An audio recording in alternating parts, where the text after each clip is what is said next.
صل على محمد وعلى آل محمد كما صليت على إبراهيم وعلى آل إبراهيم إنك حميد مجيد اللهم بارك على محمد وعلى آل محمد كما باركت على إبراهيم وعلى آل إبراهيم إنك حميد مجيد সাল্লাল্লাহু আলাইহি ওয়াসাল্লাম সাল্লাল্লাহু আলাইহি ওয়াসাল্লাম। সবাই পড়েন লা হাওলা ওয়ালা কুওয়াতা ইল্লা বিল্লাহিল আলিয়্যিল আযীম।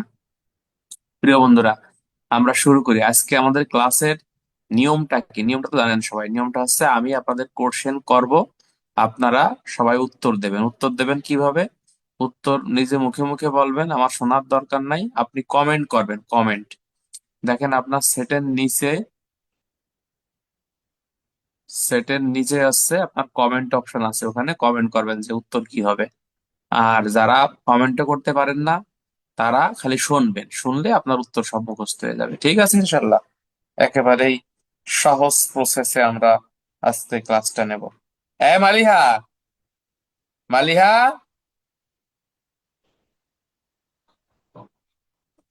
একটু লাইনে থাক।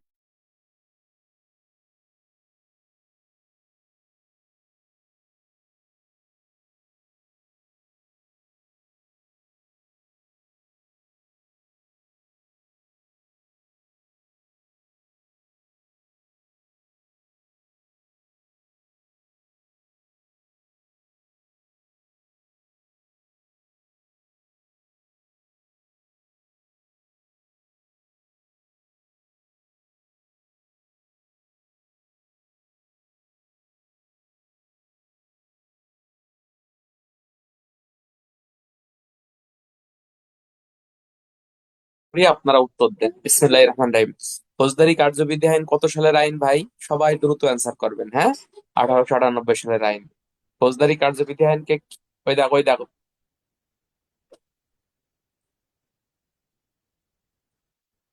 ফৌজদা- ফৌজদারি কার্যবিধি আইনকে কি আইন বলা হয়?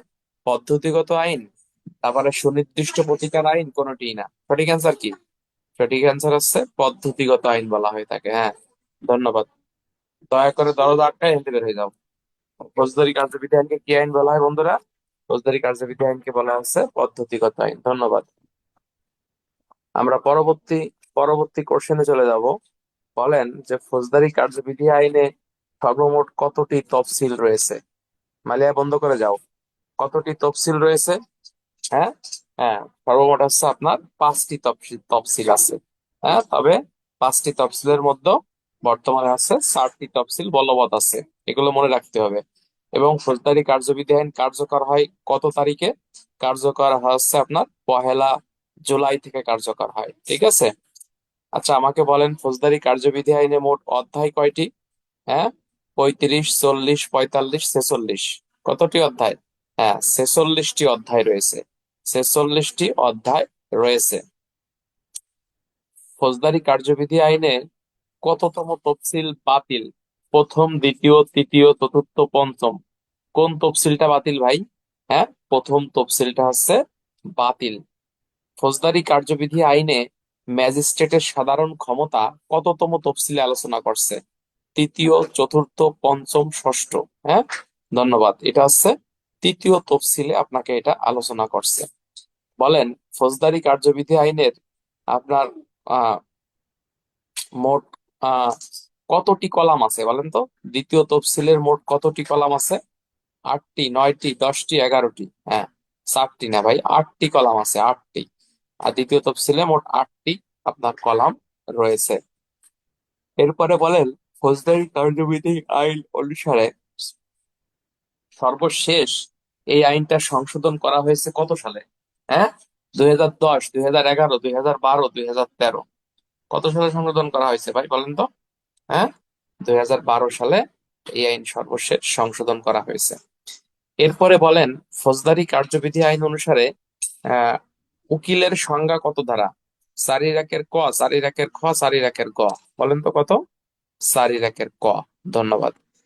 ফৌজদারিতে উকিলের শ্রেণী বিভাগ কয়টি? 2, 3, 4, 5? বলেন, সবাই বলেন। হ্যাঁ, উকিলের শ্রেণী বিভাগ আছে 3টি, অর্থাৎ 3 প্রকারের উকিল রয়েছে। বেইলেবল অফেন্স শব্দটির অর্থ কি? অজামিনযোগ্য, জামিনযোগ্য, ধর্তব্য, কোনটি না। সঠিক অ্যান্সার কি বলেন তো ভাই? বেইলেবল, বেইলেবল শব্দের অর্থ হচ্ছে জামিনযোগ্য। আর নন বেইলেবল কোনটা? নন বেইলেবল হচ্ছে জামিনের অযোগ্য। এই ছেলে, এই এই এটা বন্ধ করো। মালিহা।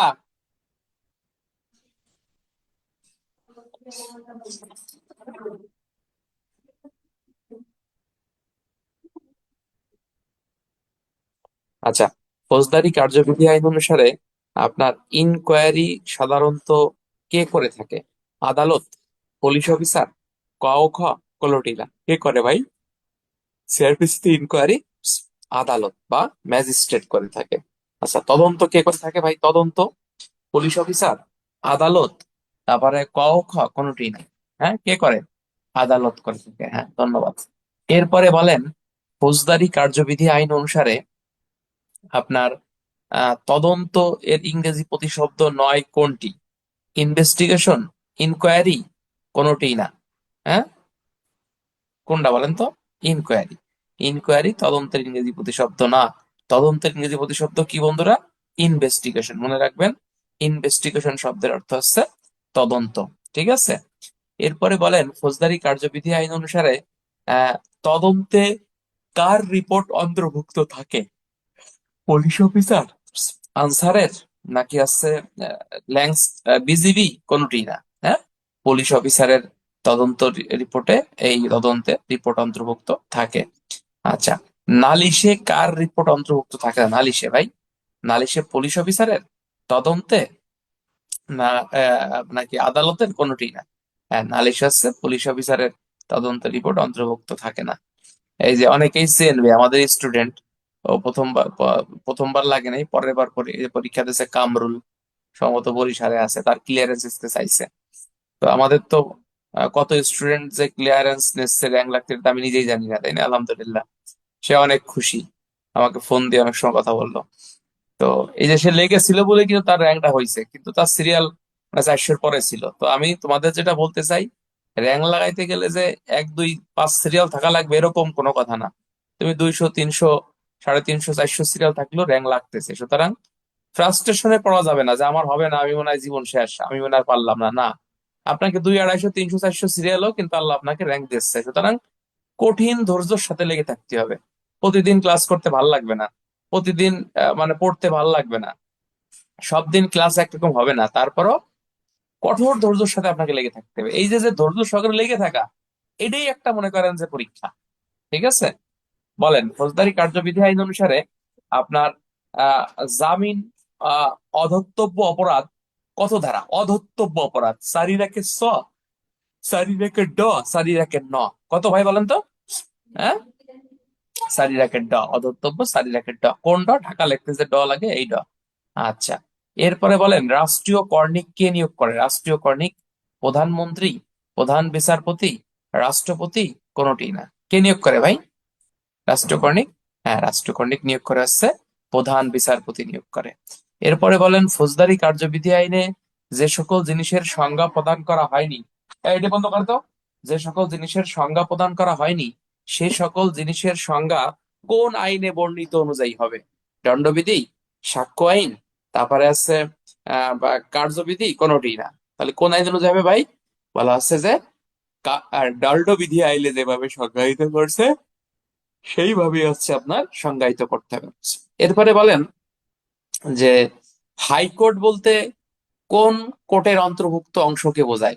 সুপ্রিম কোর্টের অন্তর্ভুক্ত একটি অংশ, দায়রা আদালতের অন্তর্ভুক্ত একটি অংশ, কোনটি না। সঠিক আনসার কি?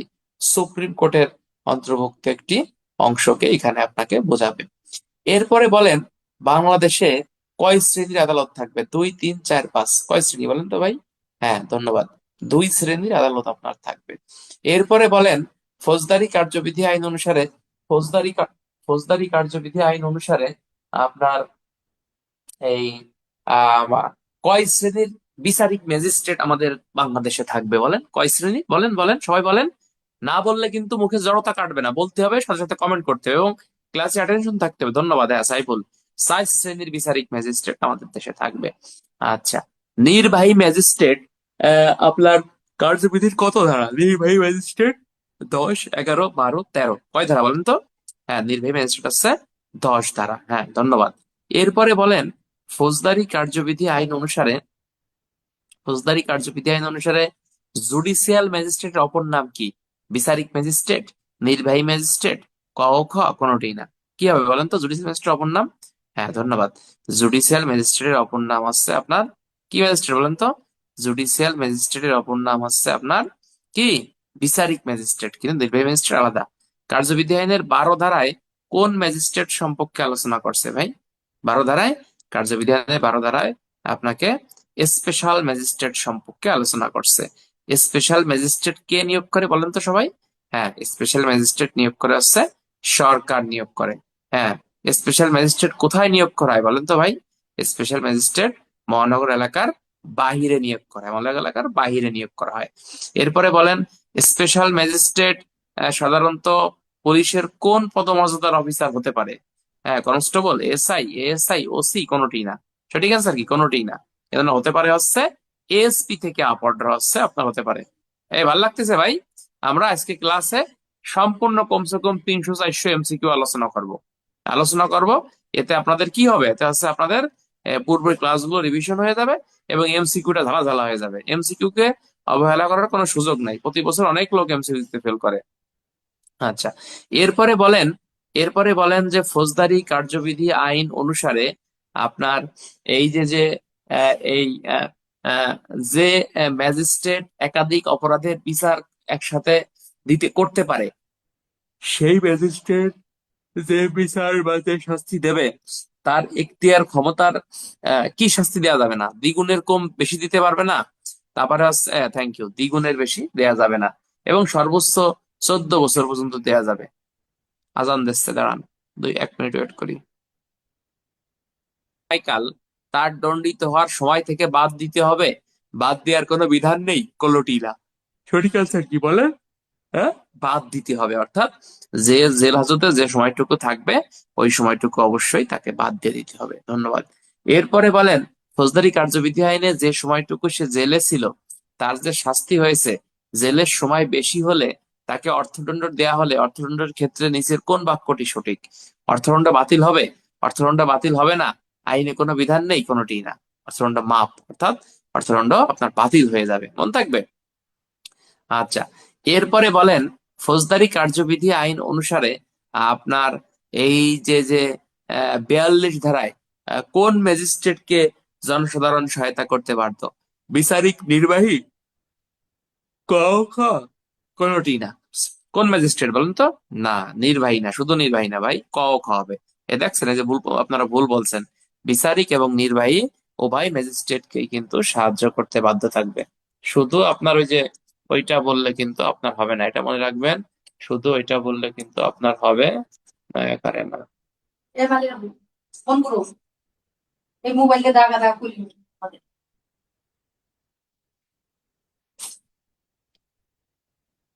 এটা কি মানুষ কও? এরকম তোমার জিনিস হয়ে যাবে, আমি কিছু করব।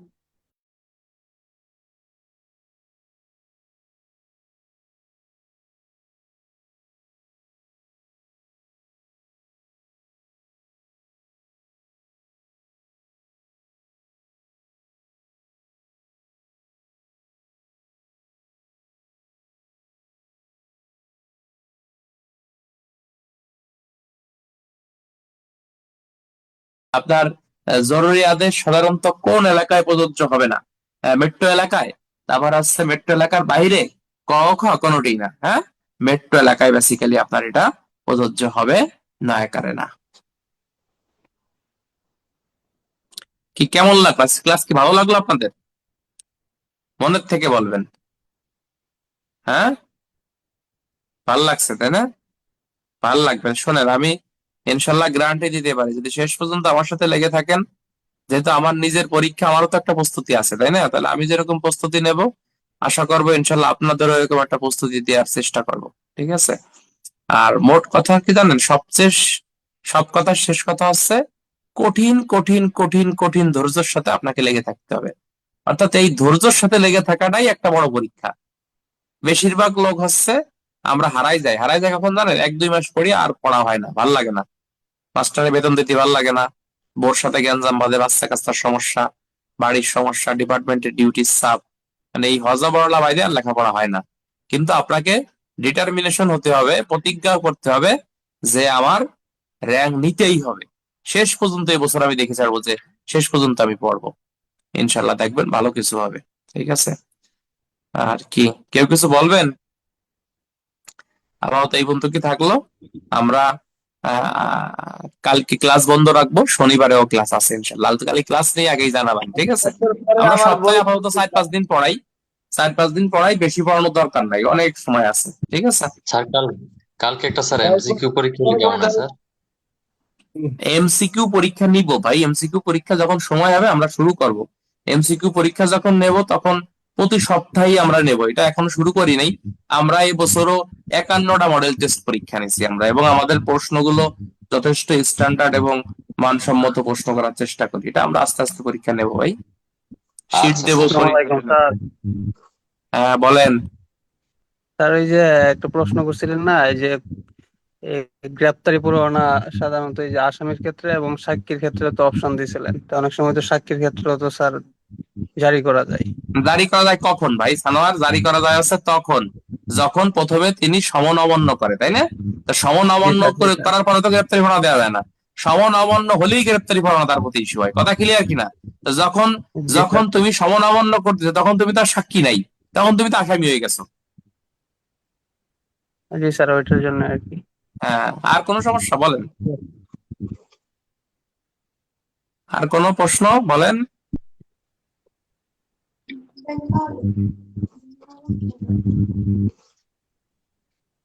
ওই যে আর কোনো কথা নাই, শুধু একটি কথা, লেখাপড়া, শুধু লেখাপড়া। ওই যে বাংলা একটা গান আছে না, আর কোনো কথা নাই শুধু একটি কথা, তুমি আর তুমি, যেন একটা কি যেন গান আছে, গান শোনেন না আপনারা? অনেক পুরোনো গান এটা। তাহলে হ্যাঁ। আমার কথা হচ্ছে আর কোনো কথা নাই, একটি কথা, শুধু লেখাপড়া আর লেখাপড়া। বলেন। স্যার পরোয়ানা না দিয়ে কি হুলিয়া দেওয়া যায় স্যার? আচ্ছা, ভালো প্রশ্ন করছেন। এখানে বলতিছে যে গ্রেপ্তারি পরোয়ানা না দিয়ে হুলিয়া কিন্তু জারি করা যাবে না।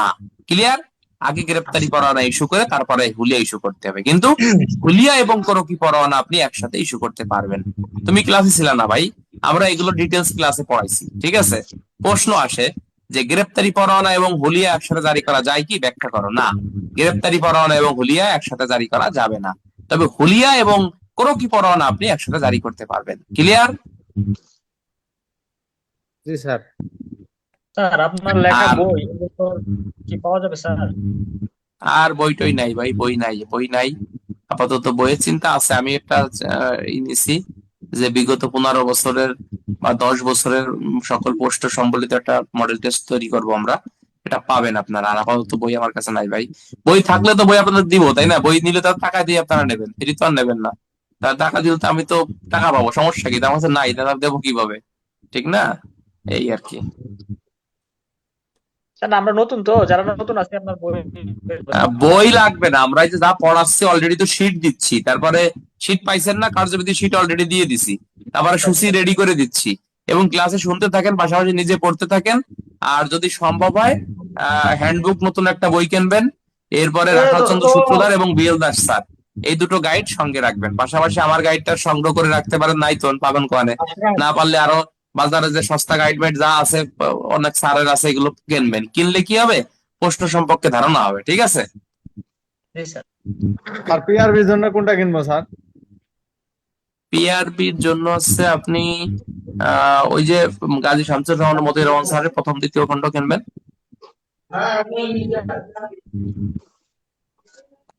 ঠিক আছে। তোমার খুঁজছো, নাম্বারটা পাঠাও। আটক কি, এটা বাংলাদেশ সংবিধানের 33 অনুচ্ছেদে আছে। এটা থাকলেও বর্তমানে এটার কার্যকারিতা নাই। নিবর্তনমূলক আটক আছে এই আটক বর্তমানে যে ব্যক্তি কি কোনো বিদেশি রাষ্ট্রের শত্রু, হ্যাঁ, এই ব্যক্তিকে নিবর্তনমূলক আটকে রাখা যায়, সেটা পুলিশ আটক করে রাখতে পারে। বিশেষ ক্ষমতার 3 ধারায় আছে এটা, কিন্তু বর্তমানে এইসবের বিষয় কিন্তু মানে এইসব ধারার প্রচলন এখন নাই, বা এটার ব্যবহার এখন নাই। যেমন জামিনযোগ্য অপরাধে আসামিকে জামিন গ্রেপ্তারি পরোয়ানা তামিল করে ছাড়িয়ে দেওয়া যাবে। বর্তমানে কি শুনছেন যে গ্রেপ্তারি ওয়ারেন্ট তামিল করে আসামি পুলিশ ছাড়িয়ে দিয়েছে? শুনছেন কোনো জায়গা? এটা বইতেই আছে, এমনি তো আসামি ধরা যায় না, আমার ছাড়া তো দূরের কথা। হ্যাঁ, হম, তাহলে এটা বইতেই আছে, কিন্তু এটা কাজের না, কথা বুঝছেন? এই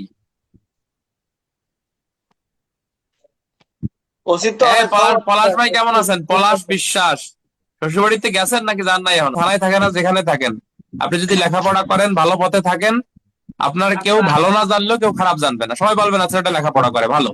বেশিরভাগই আপনাকে ভালো, দু একজন দুষ্টু লোক থাকবেই, তারা আপনার খারাপ ভাবতে পারে, বাট আপনাকে বেশিরভাগ লোক ভালোই বলবে, আপনি যে ইউনিটি থাকেন না কেন।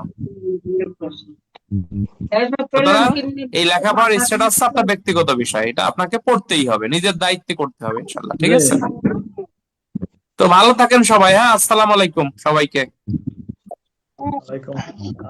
সবাই বাড়ির কাজটা বসে বসে করেন, আর অল্প অল্প না, আধা ঘন্টা করে নিজে নিজে একটু পড়বেন, আধা ঘন্টা করে নিজে নিজে পড়বেন, দেখবেন সব আয়ত্তে চলে আসবে, ঠিক আছে? আমারই কিছু না, অল্প অল্প করে আধা ঘন্টা 25 মিনিট বইয়ের পিছনে সময় দেন সবাই। আসসালামু আলাইকুম সবাইকে।